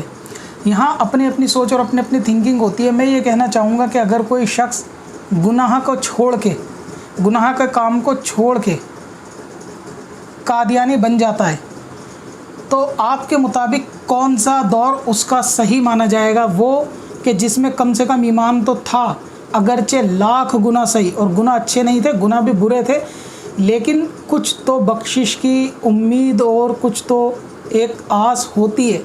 لیکن اگر کوئی عقیدہ ہی اپنا بگاڑ لے اور وہ گناہ کے کام سے توبہ کر لے اور سجدے میں پڑا رہے, تہجد گزار بن جائے, لیکن اپنے عقیدوں میں خرابی پیدا کر لے, تو کون سا دور اس کا صحیح ہوتا ہے؟ وہ دور جس میں گناہ گار تھا بندہ لیکن عقیدہ درست تھا, یا وہ دور کہ جس میں گناہ تو چھوڑ دیے لیکن عقیدے کی بربادی ہو گئی؟ جب عقیدے کی بربادی ہو گئی تو آخرت کے لیے کیا چیز بہتر ہے؟ یہ آپ لوگ مجھے کمنٹ میں بتائیں گے. میرا ذاتی نظریہ یہ ہے کہ کوئی بھی, اسپیشلی میں کسی پرسن کی بات نہیں کر رہا, لیکن کوئی بھی شخص ہے اگر وہ گناہوں کے اندر سر سے لے کر پیر تک ڈوبا ہوا ہے, پورے دن شراب پیتا اور اسی حالت میں مر جائے, لیکن ایمان اس کا ہو اگر ساتھ میں, تو بھی وہ شخص اس سے لاکھ گنا بہتر ہے کہ جو سجدے میں رہ کر مر جائے لیکن عقیدہ اپنا خراب رکھتا ہو, چاہے وہ صحابہ کے بارے میں ہو, چاہے انبیاء کے بارے میں ہو, چاہے اولیاء کے بارے میں. اگر اس کے عقیدے میں خرابی اور بگاڑے تو اس کی روزہ, نماز, حج, زکوٰۃ, اس کی عبادات کچھ بھی اس کو فائدہ نہیں دے گی. تو اب آپ اس نظریے سے کمپیئر کریں کہ اگر کوئی گناہ کے کام چھوڑ کے کسی بد عقیدگی کے اندر آ جائے, کسی باطل مسلک کے اندر آ جائے, تو اس کا آنا نہ آنا وہ تو ایک طرف, لیکن یہ کہنا کہ وہ والے دور سے یہ والا دور اچھا ہے, کیا عقیدے کی خرابی کا دور گناہ کے دور سے اچھا ہوتا ہے یا نہیں؟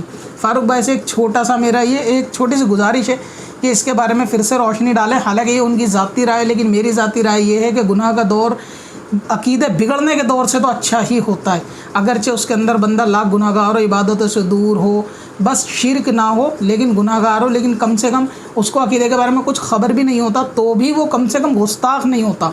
اگر مان لو کوئی ایسا جاہل ہے کہ جس کو عقیدے کے بارے میں پتہ ہی نہیں ہوتا, پھر بھی وہ مسلمان سمجھا جائے گا بنسبت اس کے کہ جو توبہ کر کے واپس کسی باطل مسلک کے اندر آئے اور اپنے عقیدے پھر اسی کے حساب سے رکھے. لیکن معروف بھائی کہہ رہے ہیں کہ یہ دور جو ان کا ہے یہ اچھا ہے. اس کا مطلب کوئی گناہ چھوڑ کے کسی باطل مسلک کے اندر آئے تو وہ اچھا ہے معروف بھائی کے حساب سے. پھر تو نظریہ تو پھر ان کا یہی ہوا کہ ہاں وہ چیز اچھی ہے. تو اس کے اوپر آپ لوگ کیا سوچتے ہیں, ایک دفعہ آپ یہ بھی مجھے بتائیں, اور معروف بھائی سے میں گزارش کروں گا کہ اس کے اوپر بھی ایک بار ایکسپلین کر دیں. اب ایک مسئلے میں ملک سے محبت کے بارے میں سوال ہوا کہ لوگ ہم سے یہ کہتے ہیں کہ دیش پہلے یا ایمان پہلے. اس مسئلے کا جواب دیتے دیتے معروف بھائی نے غالباً وہ حدیث کا مفہوم بیان کیا جو ایک فرضی حدیث ہے, یعنی ملک سے محبت ایمان کا حصہ ہے. نبی پاک نے فرمایا کہ ملک سے محبت ایمان کا حصہ. لوگ ایسا کہتے ہیں کہ ایک ایسی حدیث ہے جس میں دیش سے محبت کرنے کے بارے میں ہمارے نبی نے بتایا. تو معروف بھائی اس حدیث کے بارے میں بیان کر رہے ہیں, ایک دفعہ آپ وہ سن لیں. مذہب اسلام کا مطلب ہی یہی ہے کہ ایک ہاتھ سے, تمہارے ہاتھ سے کسی دوسرے کو نقصان نہ ہو, اور ہمارے نبی نے اپنے ملک سے محبت کرنا بتایا ہے. اپنے ملک سے محبت کرو. تو دیش سے محبت ہی تو الحمدللہ ایمان والے زیادہ کرتے ہیں. تو یہ جو معروف بھائی نے کہا مجھے ایسا لگتا ہے کہ ویسے تو انہوں نے ایک جنرل بات کہی لیکن مجھے لگتا ہے کہ انہوں نے اسی حدیث کا مفہوم بیان کیا ہے کہ حضور نے فرمایا اپنے ملک سے محبت کرو، یہ ہمارے نبی نے سکھایا ہے. یعنی وہی حب الوطنی من الایمان والی حدیث جو لوگ بیان کرتے ہیں کہ جو ایمان کا حصہ جو ہے وہ دین ہے، جبکہ ایسی کوئی حدیث نہیں ہے. تو اگر معروف بھائی نے اسے حدیث سمجھ کے بیان کیا ہے تو میں ایک دفعہ چاہوں گا کہ معروف بھائی اس کی بھی وضاحت کر دیں کہ یہ انہوں نے حدیث سمجھ کے ہی بیان کیا ہے یا نہیں.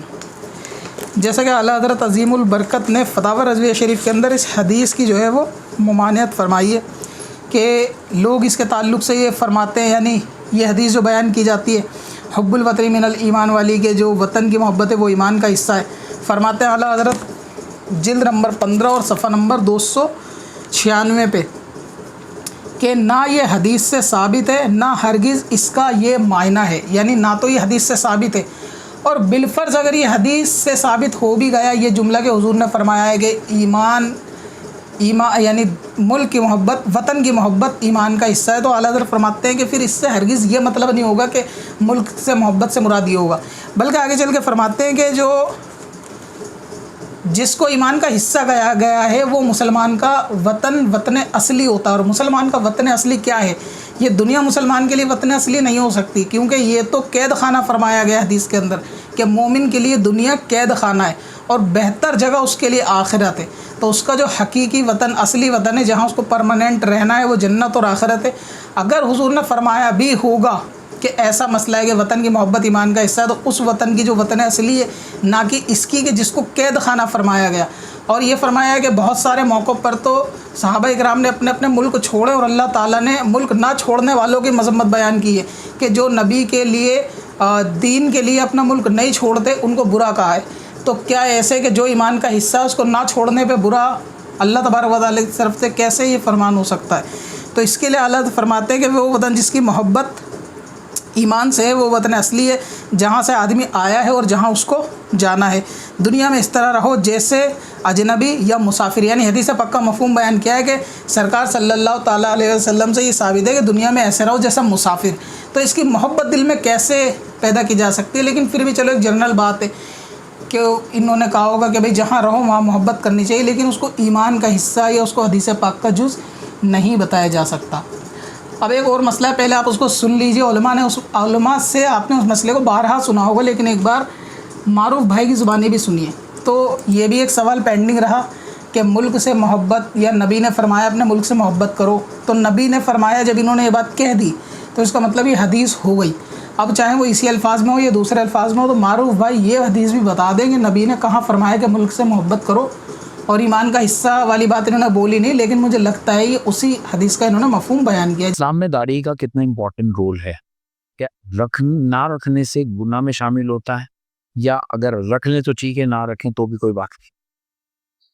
دیکھیے یہ اپنے اپنے مسلک کے اعتبار سے بھی دیکھا جائے تو پھر غنی لگ کیوں آ گیا حدیث میں؟ امام چار ہیں اور حدیث کی روشنی، امام چار کی حدیث کی روشنی بات کرتے ہیں. داڑھی تو داڑھی 5 نمازیں فرض ہیں، چاروں امام نے 5 ٹائم کی نماز فرض بتائی. لیکن طریقہ الگ تھا. میں طریقے پہ نہیں آیا ہوں، میں نے فرض کی بات کری ہے. نماز فرض ہے، فرض ہے، روزہ فرض ہے، فرض ہے، فرض ہے، حج بالکل. تو سب نے یہی بتایا، جی یہی بتایا بالکل. تو میں نے صرف داڑھی کا سوال کرا، اس میں مسلک کی بات نہیں تھا. تو نماز فرض ہے تو نماز کا بھی تو طریقہ الگ ہے. کچھ لوگ رفع دین کرتے ہیں، کچھ نہیں کرتے. اچھا، کچھ لوگ اپنی پیشانی کے نیچے پتھر رکھ لیتے ہیں، نہیں رکھتے. ہم تو نہیں رکھتے. تو فرض تو ہے، طریقے الگ الگ ہیں نا. تو اسی طرح سے اپنے اپنے جو امام 4 ہیں چاروں برحق ہیں، جس کو چاہو فالو کرو، لیکن ایک ہی کو فالو کرو. ہم امام اعظم ابو حنیفہ کو فالو کرتے ہیں. امام اعظم ابو حنیفہ کی داڑھی جو ہمارے اس میں ہے وہ 1 مشت 2 انگل تک کی اجازت ہے.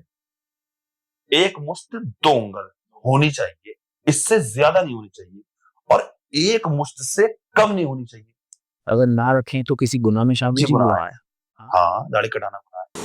تو اس جواب میں معروف بھائی نے جو داڑھی کی شرعی حیثیت بیان کی ہے وہ یہ بیان کی ہے کہ 1 مشت 2 انگل ہونی چاہیے، اس سے زیادہ نہیں ہونی چاہیے، پہلی چیز. دوسری، چلو کم میں تو 1 مشت سے کم نہیں ہونی چاہیے، لیکن سوال یہ ہے کیا علماء نے بھی داڑھی کی جو لینتھ ہے وہ 1 مشت 2 انگل ہی بیان فرمائی ہے؟ کیا یہ مسئلہ بالکل صحیح ہے؟ اور کیا ایک مشت 2 انگل سے نیچے رکھنا منع ہے یا رکھنا جائز نہیں ہے اس کے تعلق سے. تو یہ مسئلہ اتنا کامن اور اتنا واضح ہے کہ بارہا اپنے علماء سے یہ بہت بیانات کے اندر سنا ہوگا کہ داڑھی کی شرعی حیثیت صرف ایک مشت ہے، اس کے اندر 2 انگل معروف بھائی نے اضافہ اپنے پاس سے کیا ہے جو کہ بالکل غلط ہے اور یہ مسئلے کو بالکل بدل دیتا ہے 2 انگل کا اضافہ. اور یہ کہنا کہ ایک مشت 2 انگل سے نیچے نہیں کاٹنی چاہیے، نیچے نہیں رکھنی چاہیے اور اس سے چھوٹی رکھیں گے تو چلو گناہ ہے، لیکن ایک مشت 2 انگل سے اگر چھوٹی رکھیں گے تو وہ گناہ نہیں ہے. گناہ صرف ایک مشت سے چھوٹی رکھنے پہ گناہ ہے. 2 انگل کا جو اضافہ ہے نا اس کو کاٹا جا سکتا ہے، اس میں کوئی خرابی والی بات نہیں ہے. اس کو بعض لوگ 4 انگل بھی کہہ دیتے ہیں. وہ 4 انگل سے مراد ہوتی ہے اس طریقے کی 4 انگل، یعنی یہ جو مٹھی ہے نا، یہ مٹھی بنے گی تو اس کی یہ جو ورد ہوگی یہ ایسی رہے گی چاہے اس کو کھول لیں یا بند کر لیں. تو 4 انگل سے مراد اس طرح سے 4 انگل ہوگی، 1 2 3 4، اور یہ اسی کو مٹھی کہہ دیتے ہیں کیونکہ اس کی چوڑائی ایک جیسی رہے گی 4 انگل میں. تو یہ اس کی ورد ہوتی ہے. 2 انگلی کا اس کے اندر جو ہے وہ معروف بھائی کی طرف سے اضافہ ہے. بہار شریعت کے اندر آپ دیکھیں گے کہ داڑھی کے مسئلے کے اندر مفتی امجد علی اعظمی رحمۃ اللہ تعالیٰ علیہ نے جلد نمبر اس کی 3 ہے اور صفحہ نمبر اس کا 585 ہے. داڑھی کے تعلق سے فرماتے ہیں کہ داڑھی جو ہے وہ انبیاء اکرام کی بلکہ پچھلے انبیاء کی بھی جو ہے سنت ہے، اور اس کا مونڈنا یا ایک مشت سے کم کرنا حرام ہے. یعنی ایک مشت کی جو ہے وہ مقدار اس کا کم کرنا حرام ہے. ہاں ایک بالش سے زیادہ ہو جائے تو جتنی زیادہ ہو اس کو کاٹا جا سکتا ہے. یعنی شریعت یہ کہتی ہے کہ داڑھی کو ایک مشت کے بعد جتنی زیادہ ہو کاٹا جا سکتا ہے. معروف بھائی یہ کہتے ہیں کہ ایک مشت اور 2 انگل کے بعد کاٹا جا سکتا ہے. تو یہ 2 انگل کا اضافہ معروف بھائی نے اپنی طرف سے کیا ہے جو کہ شریعت کے اندر بالکل بھی کہیں لکھا ہوا نہیں ہے. ایک ریفرنس اعلیٰ حضرت عظیم البرکت کا اور دیکھ لیتے ہیں فتاوی رضویہ شریف سے کہ داڑھی کے تعلق سے امام اہل سنت نے کیا بیان فرمایا ہے. ایک مقام پر 2 انگلی کا بھی سوال اعلیٰ حضرت سے ہوا ہے، اور مجھے لگتا ہے یہ 2 انگلی والا سوال شاید معروف بھائی نے یہاں سے ہی پڑھ لیا ہوگا یا پھر پڑھنے میں کہیں مسئلہ رہ گیا ہوگا. ایک مٹھی پر داڑھی سے زیادہ بالوں کا قطر دینا سنت ہے. یعنی ایک مشت داڑھی سے زیادہ بالوں کا کاٹ دینا سنت ہے. یہ اعلیٰ حضرت عظیم البرکت نے فرمایا. جلد نمبر یہ 22 اور صفحہ نمبر اس کا 589 ہے جو میرے پاس نسخہ ہے. ٹھیک ہے. اب معروف بھائی یہ کہتے ہیں کہ 4 انگل یعنی ایک مشت اور 2 انگل کے نیچے کاٹا جائے گا. ان کے مطابق ایک مشت اور 2 انگل تک رکھی جائے گی، جبکہ تمام فقہا کا اس پہ اتفاق ہے کہ نبی پاک صلی اللہ تعالی وسلم کی داڑھی ایک مشت ہوتی تھی، بلکہ صحابہ کرام بیان فرماتے ہیں کہ حضور پاک داڑھی کو ایک مٹھی میں لیتے اور کاٹتے. یہی عمل جو ہے وہ فاروق اعظم کا تھا کہ وہ داڑھی کو ایک مشت لیتے اور اس کے بعد جتنی نیچے ہوتی کاٹ دیتے، اور یہی عمل جو ہے وہ دیگر صحابہ کرام کا تھا، خصوصاً حضرت علی کرم اللہ وجہ الکریم کے تعلق سے بھی کہ وہ ایک مشت داڑھی لیتے اور اس کے نیچے کاٹ دیتے.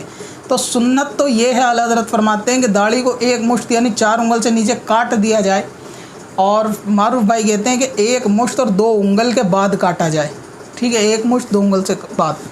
بلکہ بعض علماء نے یہ فرمایا ہے کہ ایک مشت سے زیادہ داڑھی رکھنا ان لوگوں کو جائز بھی ہے جیسے صوفیہ اکرام کو یا علماء کو، مشائخ کو.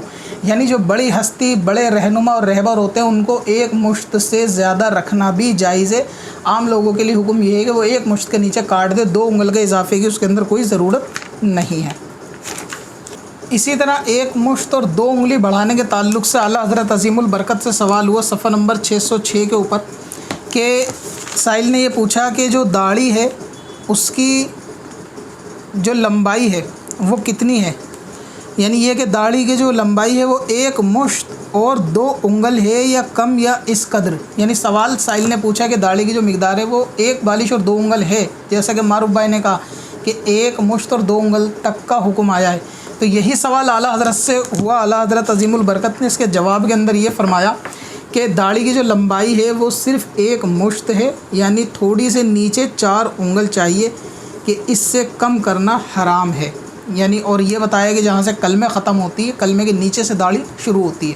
اور اسی کی مثل اعلیٰ حضرت عظیم البرکت کے خلیفہ مفتی امجد علی اعظمی رحمۃ اللہ تعالیٰ علیہ صاحب بہار شریعت نے اپنے فتاوی جات کے اندر بھی یہی حکم بیان فرمایا. یعنی داڑھی کے تعلق سے کہ जो दाढ़ी की लंबाई है यानी दाढ़ी का एक मुश्त से कम करना हराम है।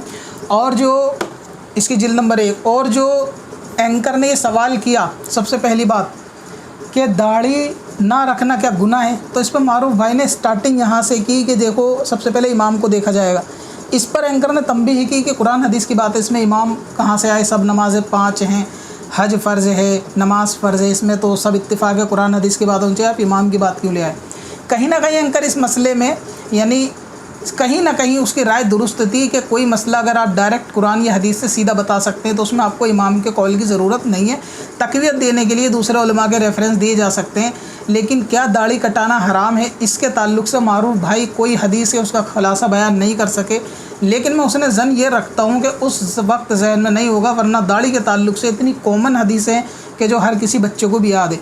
हुज़ूर अलैहि सलाम ने फरमाया कि अपनी मूँछों को पस्त करो और दाढ़ियों को बढ़ाओ, ठीक है, और दाढ़ी को कटवाने से मना फरमाया कि औरतों जैसी यहूदियों जैसी सूरतें ना बनाओ।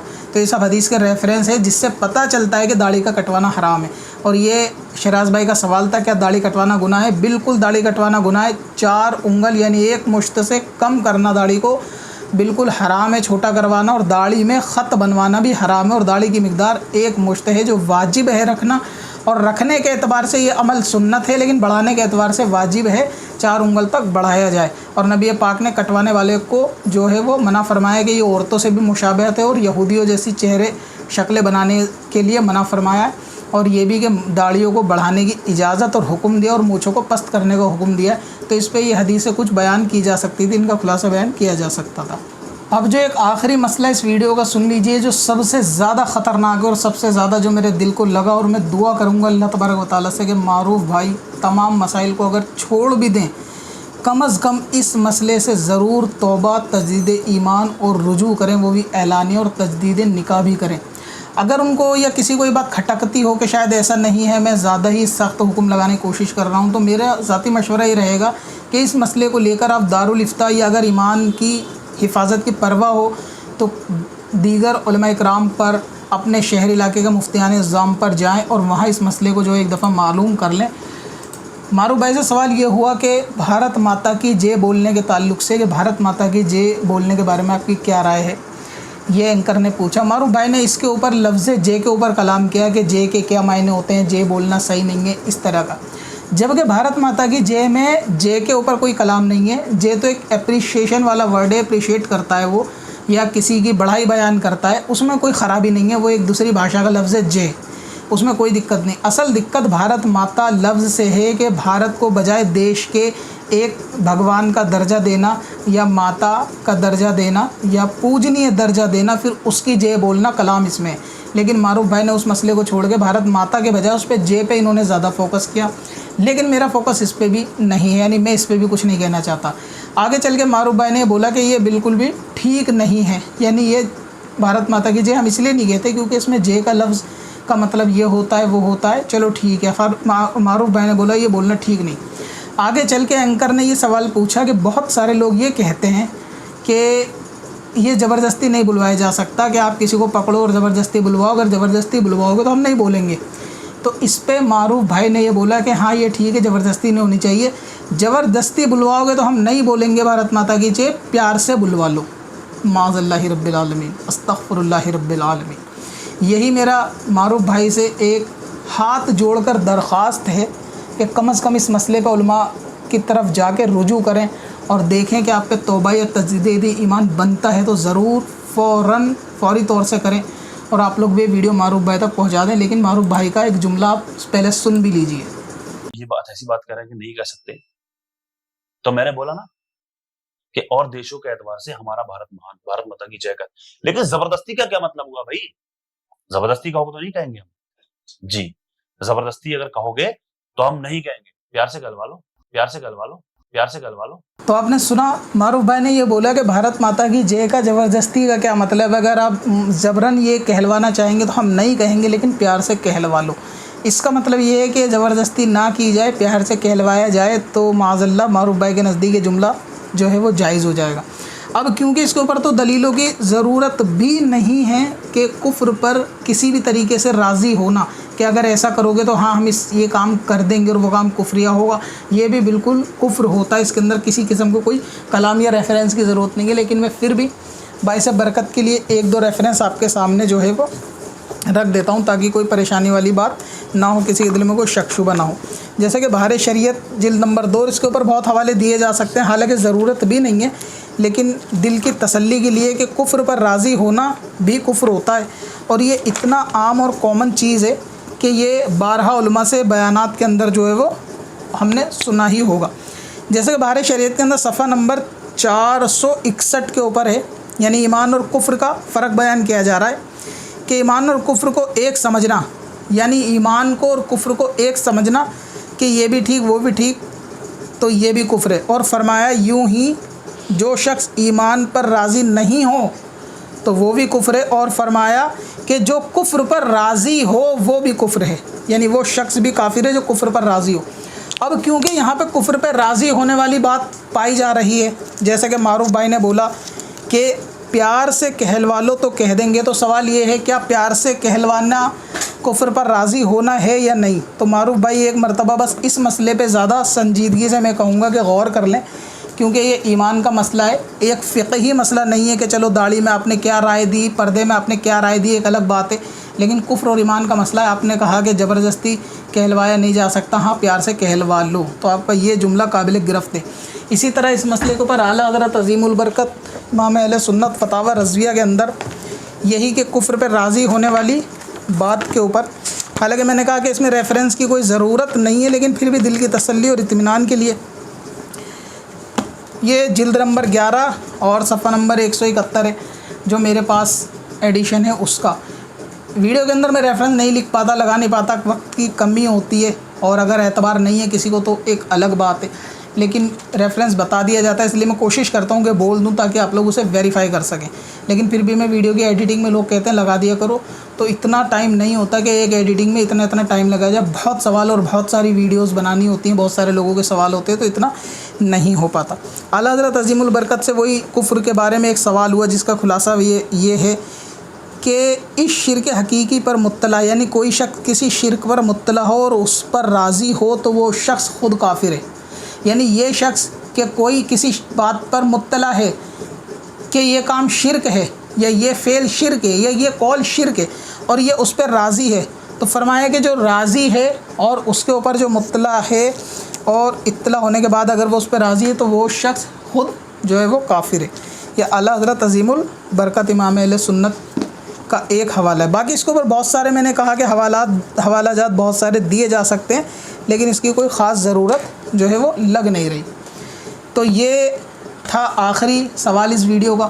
ویڈیو کافی لمبی ہو گئی، مجھے امید ہے کہ آپ لوگوں نے اسے اطمینان کے ساتھ دیکھا ہوگا، اور معروف بھائی تک اس ویڈیو کو ضرور پہنچانا، اور یہ جتنے بھی سوال جواب اس ویڈیو کے اندر ہوئے ہیں، چاہے داڑھی کے تعلق سے، یوٹیوب انکم کے تعلق سے، چہرہ کھولنے کے پردے کے تعلق سے، اور وطن کی محبت، ایمان کا حصہ، نبی پاک کے فرمان کے تعلق سے، یا پھر یہ کہ کفر جو ہے وہ پیار سے کہلوا لو تو کہہ دیں گے، اس کے تعلق سے جو بھی ہوا ہے، تو میں چاہوں گا معروف بھائی اس ویڈیو کو دیکھ کر آپ جو ہے وہ اپنی عوام کو جواب دیں۔ ماشاءاللہ آپ کے فالوور زیادہ ہیں اور وہ امید کریں گے کہ آپ جو ہے اس مسئلے سے نظر بند کرنے کی بالکل کوشش نہ کریں، خصوصاً آخری مسئلے سے، اور اگر آپ پہ توبہ، تجدید ایمان، تجدید نکاح بنتا ہے تو آپ ضرور کریں، کرنے کے بعد عوام کو آگاہ کر دیں کہ آپ نے اس سے توبہ رجوع کر لیا، اور باقی فقہی مسائل پہ اگر آپ نہیں توبہ کرنا چاہتے، نہیں رجوع کرنا چاہتے، تو آپ عوام کو یا کم سے کم ہمارے علم میں اضافے کے لیے آپ اس کے ریفرنس دے دیں کہ جو آپ نے باتیں بتائیں اس کے حوالے کہاں ہیں، یوٹیوب انکم کیسے اختلافی مسئلہ ہے آپ وہ بیان کریں، داڑھی 4 انگل کے نیچے 2 انگل رکھنے کی کہاں اجازت ہے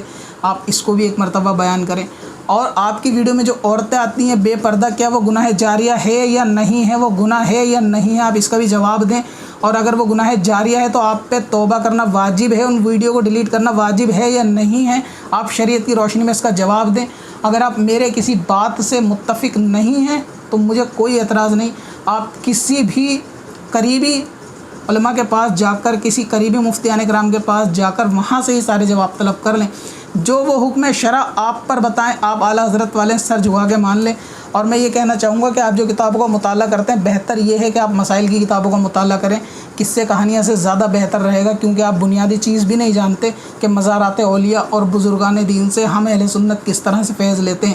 جو بھاشا آپ بول رہے ہو کہ ہم مزار پہ جا کے نہیں مانگتے، وہی بھاشا بد مذہب بھی بولتے ہیں کہ مزار پہ جا کے مانگنا نہیں چاہیے، حاضری دینی چاہیے، لیکن آپ بھی لوگوں کو خوش کرنے کے لیے یہ بات آپ نے بول دی جو کہ بالکل غلط ہے۔ لوگ برا مانیں بھلا مانیں، ہمیں اس سے مطلب ہی نہیں ہونا چاہیے، ہماری رضا خدا کی رضا ہونی چاہیے۔ جو ہمارے امام نے کہہ دیا کہ بزرگان دین کا فیض جاری ہوتا ہے، بعد وفات بھی انبیاء اولیاء مدد فرماتے ہیں، تو بس مدد فرماتے ہیں، ہمارے لیے وہ ہونا چاہیے۔ اب میری اس بات سے کسی بددین کو برا لگ جائے، لاجک کے خلاف بات چلی جائے، میرے کو کیا اس سے مطلب ہے؟ تو کسی کو خوش کرنے کے لیے، اپنے فالوور سبسکرائبر کو خوش کرنے کے لیے مسلک اہل سنت کے نظریے کے خلاف نظریہ بیان نہیں کرنا چاہیے کہ مزار پہ جا کے مزار والے سے مانگنا جائز نہیں ہے۔ بالکل جائز ہے، آپ کی سوچ یہ جائز نہیں ہے، آپ کا مسئلہ یہ غلط ہے، آپ کی رائے یہ غلط ہے۔ السلام علیکم ورحمۃ اللہ وبرکاتہ۔ اب اپنی مسجد، مدرسوں اور دینی تنظیم کو آن لائن لائیں۔ ڈومین نیم اور ویب ہوسٹنگ خریدیں qadrihosting.com سے اور پائیں خاص آفر کے ساتھ سب سے سستی SSD ویب ہوسٹنگ۔ اپنی ویب سائٹ اور ڈومین کو بھی ٹرانسفر کریں قادری ہوسٹنگ پر۔ چل تجھے بھی بخشوا دوں، تیری باری آ گئی۔